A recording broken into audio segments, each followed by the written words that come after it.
$200,000 Americans dead from COVID-19. Each a life, each a tragedy. But how do you even begin to wrap your head around a number like that? It's an enormous cost that we can only try to put into perspective. So let's do that. That many people can fill the largest football stadium in America and then almost fill it again. And fill Madison Square Garden in New York City 10 times over. It might be a shock to hear that more Americans have died of COVID-19 than Americans perished in World War I and Vietnam combined. Now let's compare 200,000 deaths to other pandemics. The deadliest pandemic in U.S. history was in 1918.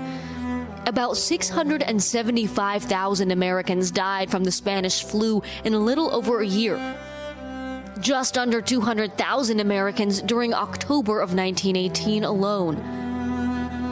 Most recently, at the height of the AIDS pandemic in the early 1990s, roughly 43,000 people died each year. This year, COVID is the third biggest killer in the United States, behind heart disease and cancer.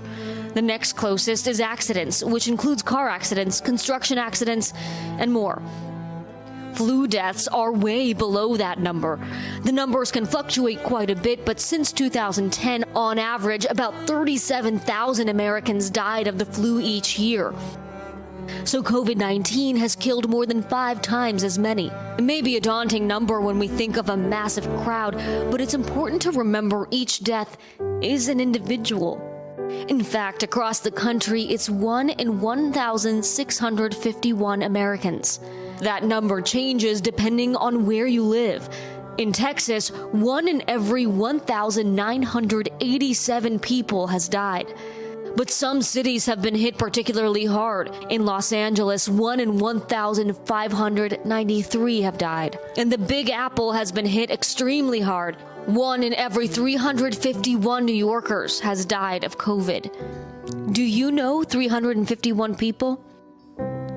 And how far past this grim milestone might we go?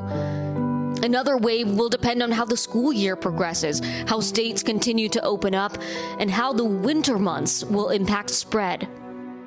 Of course, we're all still waiting for that effective vaccine. In the meantime, please do what you can to slow the spread and stay healthy. Hey, NBC News viewers, thanks for checking out our YouTube channel. Subscribe by clicking on that button down here and click on any of the videos over here to watch the latest interviews, show highlights, and digital exclusives. Thanks for watching.